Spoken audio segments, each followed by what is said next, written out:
Hello everyone, मैं हूं Deepti Bhardwaj and welcome back to my YouTube channel @maths with Deepti, जहां पढ़ते हैं बीएससी का मैथमेटिक्स। और यहां पर आपके बीएससी के फर्स्ट सेमेस्टर की बुक चल रही है। बुक का नाम है डिफरेंशियल कैलकुलस और उसमें कुछ टर्म्स यूज होंगी। मुझे आपको लिमिट वाला टॉपिक पढ़ाना है, पर उससे पहले आपको पता होना चाहिए कुछ छोटे छोटे टर्म्स, जैसे कि बाउंडेड क्या होता है, बाउंडेड बिलो क्या होता है, बाउंडेड अबव क्या होता है। तो हाँ, आपको आज का टॉपिक पता चल ही चुका है कि हमारा आज का टॉपिक है कि बाउंडेड सेट क्या होता है। तो इसे समझने से पहले हमें पता होना चाहिए कि बाउंडेड बिलो क्या होता है एंड बाउंडेड अबव क्या होता है। राइट, तो आगे बढ़ते हैं। आगे बढ़ने से पहले आप सभी से कहना चाहूंगी कि जो भी मेरे चैनल पर नए हैं वो मेरे चैनल को सब्सक्राइब करें and hit the bell icon, ताकि आने वाले सभी नोटिफिकेशंस आपको टाइम टू टाइम मिलती रहें। जिन्हें मेरी वीडियोस अच्छी लगती है वो उसे लाइक करें एंड शेयर करिए। और मैं आपके आईआईटी जैम का भी सिलेबस करा रही हूँ। पीवाईक्यूज मैं ऑलरेडी करा चुकी हूँ, जिन्होंने नहीं देखा हो तो प्लेलिस्ट जाकर चेक कीजिएगा। वैसे उसका लिंक भी मैं डिस्क्रिप्शन बॉक्स में दे दूंगी, पर आप प्लेलिस्ट भी चेक किया कीजिए जो नए आए हैं मेरे वीडियोस पे। तो आगे बढ़ते हैं हम बिना टाइम वेस्ट करे। तो बाउंडेड बिलो क्या होता है, देखो मेरे पास कोई सेट एस है, मैं कोई सेट एस लेती हूँ जो कि रियल नंबर का सबसेट है।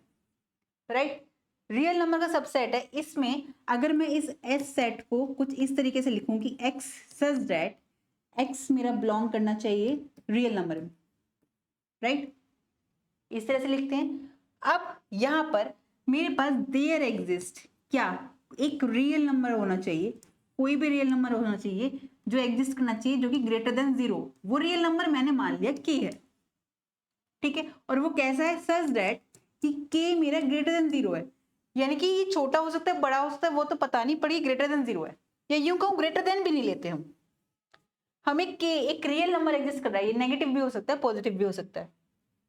कैसे कि कोई सेट एस है जो कि रियल नंबर का है, इस तरीके से उसमें एक रियल नंबर एग्जिस्ट कर रहा है के, सच दैट किस तरीके से कि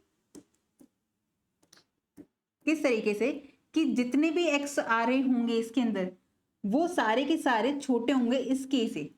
यानी के एक ऐसा नंबर होगा मेरे पास जो रियल नंबर से आ रहा होगा, और इस सेट के अंदर जितने भी एक्स आ रहे हैं वो सारे के सारे छोटे होंगे या बराबर बराबर भी हो सकते हैं। तब मैं इस के को क्या कह दूंगी, इस के को मैं कह दूंगी कि ये के मेरा बाउंडेड बिलो का काम कर रहा है। यानी कि ये वाला सेट एस मेरा बाउंडेड अबव हो जाएगा, बाउंडेड अबव हो जाएगा, क्योंकि सारे एलिमेंट्स आ रहे हैं ना छोटे। अब सिमिलरली जैसे मैं अगर यहाँ पे एक एग्जांपल लूँ, आपका एक एग्जांपल लेती हूँ मैं कि मेरे पास क्या है, एस कोई सेट है किस तरीके से 1 2 3 4 ये 10 तक आ रहा है।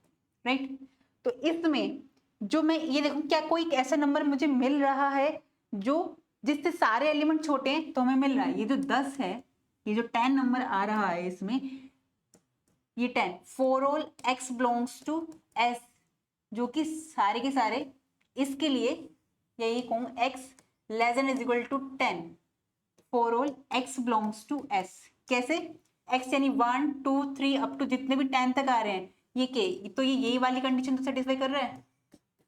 तो यहाँ पर के की वैल्यू क्या आ गई 10, तो ये वाला सेट क्या हो गया मेरा, बाउंडेड अबव हो गया। ऊपर की साइड जा रहा था, बाउंडेड अबव हो गया, तो ये सेट मेरा बाउंडेड अबव हो गया और के की वैल्यू आ गई यहाँ पर 10। तो अगर हम यहाँ पर आगे बढ़े बाउंडेड अबव की डेफिनेशन पे कि लेट एस बी ए कोई सेट, एस मेरा कोई सेट है, किसका सबसेट है, आर का। If there exist a real number k such that कि x less than is equal to k होना चाहिए for all x belongs to S, जिसका एग्जांपल हम ऑलरेडी देख चुके हैं। या एक और एग्जांपल लेना चाहूं अगर मैं एस के लिए, तो वो एग्जांपल मैं क्या लूंगी, अब अगर मैं इवन नंबर का ले लूं कोई सेट, तो यहां पर मेरे पास के की वैल्यू क्या आएगी, के की वैल्यू आएगी 8, तो यहां पर x for all x belongs to S. Right, तो यही मेरा क्या होगा, बाउंडेड अबव। सिमिलरली हम बाउंडेड बिलो के लिए बात करते हैं, क्या सेट एस है जो आर का क्या है, सबसेट है। There exist a real number small k such that कि जितने भी नंबर आएंगे उस सेट के वो सारे के सारे ग्रेटर देन होंगे या इक्वल टू होंगे उस के से। तब हम कह देंगे कि ये जो के है ये बाउंडेड बिलो है इस सेट, या ये सेट बाउंडेड बिलो है। और बाउंडेड बिलो किससे है, वो नंबर क्या है कि हमारे पास जो जिससे सारे एलिमेंट्स बड़े होंगे। फॉर एग्जाम्पल अगर मैं यहाँ पर इसके लिए एग्जाम्पल लूँ कि मेरे पास जो सेट है वो ये है -2, -4, -6, -8, -10, -12, राइट। तो यहाँ पे अगर मैं देखूं सबसे छोटा नंबर कौन सा है, ध्यान देना यहाँ माइनस में है, माइनस में वैल्यू क्या होती है, जो सबसे बड़ी होती है वो सबसे छोटी होती है। तो -12 ये मेरे पास एक ऐसा नंबर है जिससे सारे के सारे जो नंबर हैं वो बड़े हैं। तो -10, -8, -6 ये सब के सब बड़े हैं। तो मैं कह सकती हूँ कि ये वाला जो सेट है मेरा क्या है, ये बाउंडेड बिलो है, राइट। अब हमें बाउंडेड अबव पता चल गया, बाउंडेड बिलो पता चल गया। अब अगर मैं एक एग्जांपल ऐसे लूं कि चलो लेते हैं, लेकिन सबसे पहले ये कि बाउंडेड बिलो पता चल गया, बाउंडेड अबव पता चल गया। अब बाउंडेड सेट क्या होता है, कोई भी सेट बाउंडेड सेट तब होगा जब वो बाउंडेड बिलो भी होगा और एज वेल एज वो बाउंडेड अबव भी होगा। अगर ये दोनों कंडीशन होती है, ऐसा बिल्कुल नहीं होगा कि हमने बाउंडेड अबव कर दिया और बिलो नहीं है तो हम उसे बाउंडेड सेट कहेंगे, नहीं, इसे हम बाउंडेड सेट नहीं कह सकते, इसे भी नहीं कह सकते। जब दोनों कंडीशन सेटिस्फाई होगी, यानी बिलो भी मिलेगा हमें, बाउंडेड बिलो और बाउंडेड अबव, तभी वो सेट हमारा बाउंडेड सेट होगा। डेफिनेशन क्या है, let set S sorry a set S is said to be bounded set if it is bounded above as well as bounded below। अगर मैं कोई और एग्जांपल लूं यहाँ पर जो कि बहुत फेमस है एग्जांपल आपका, जो कि मैं अभी सीक्वेंस में भी आपको पढ़ाऊंगी। तो सेट S है मेरे पास, ये मैंने ले लिया -1 अपॉन n, -1 की पावर n या -1 की पावर x लेते हैं, -1 की power n upon n such that n belong कर रहा है मेरा नेचुरल नंबर में, राइट। तो अगर यहाँ पर मैं वैल्यूज देखूं, ये नेचुरल नंबर में बिलोंग कर रहा है, तो क्या आएगा मेरे पास सेट 1 रखते हैं तो -1 और यहाँ पर रखेंगे -1/2 प्लस का ना माइनस का 1/3, 1/4, -1/5, इस तरह से चलता जाएगा। अब देखने में लग रहा है ये हमें सीरीज की ये मतलब ये जो सिक्वेंस बन रही है, ये सेट बन रहा है, ये इनफाइनाइट तक जा रहा है, तो बाउंडेड अबव तो होगा नहीं, ऐसी जल्दबाजी नहीं करनी। अगर हम इसे रियल लाइन पर ड्रॉ करें तो ध्यान से देखो, रियल लाइन पर ड्रॉ किया 0 1 2 3 -1 -2। अगर हम यहाँ पे ध्यान से देखें तो क्या दिख रहा है हमें, -1 आ रहा है या नहीं, ये रहा। उसके बाद 1/2 जो कि यहाँ पर आएगा कुछ, ये है 1/2, फिर 1/3 यानी कि वो यहाँ पर आएगा माइनस का 1/3, ठीक है।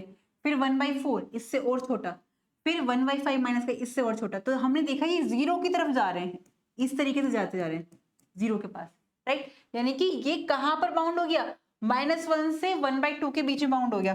तो अब अगर हमें देखें यहाँ से तो ऐसे कौन से एलिमेंट्स हैं, यानी कि स्मॉल k की वैल्यू क्या आ गई मेरे पास -1 और कैपिटल K की वैल्यू क्या आ गई 1/2। यानी यहाँ पर जितने भी एलिमेंट है x के, for all x belongs to S, उसके लिए कैसे कि यहाँ पर मैं लिख सकती हूँ कि x सारे के सारे less than equal to k हैं, for all x belongs to S, right. जितने भी एलिमेंट आ रहे हैं 1/2 से सारे छोटे हैं ये। अब यहाँ के लिए हम क्या बोल सकते हैं कि x greater than equal to small k, for all x belongs to S। तो बाउंडेड बिलो भी है, बाउंडेड अबव भी है, तो मैं कह सकती हूँ कि ये सेट मेरा कैसा हो गया, बाउंडेड सेट हो गया। कैसा हो गया, बाउंडेड सेट हो गया, राइट। तो इसलिए यहां देखकर मत कर लेना कि ये तो आगे तक सीरीज जा रही है, इनफिनिट तक जा रही है, नहीं, वो 0 की तरफ ही कन्वर्स अप्रोच कर रही है। ये हम आगे पढ़ेंगे, अप्रोच करना, टेंस करना, ठीक है। तो ये हो गया बाउंडेड बिलो, बाउंडेड सेट की डेफिनेशन आपकी।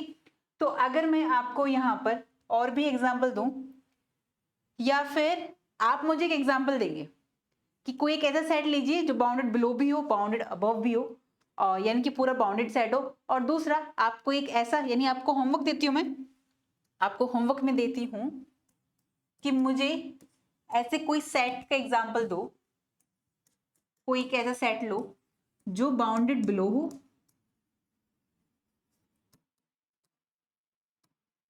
एक सेट लोगे बी जिसको दिखाना है बाउंडेड अबव,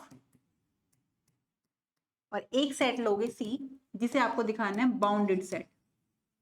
तो ऐसे सेट के मुझे आप मुझे एग्जांपल देंगे, कमेंट सेक्शन में बताएंगे आप मुझे, ये आपके लिए होमवर्क है। तो मिलते हैं हम नेक्स्ट वीडियो में, तब तक आप पढ़ते रहिए, खुश रहिए और आप सभी को बता दूं कि जो आगे IIT एग्जाम को टारगेट कर रहे हैं तो उनके लिए बहुत हेल्पफुल रहेगा।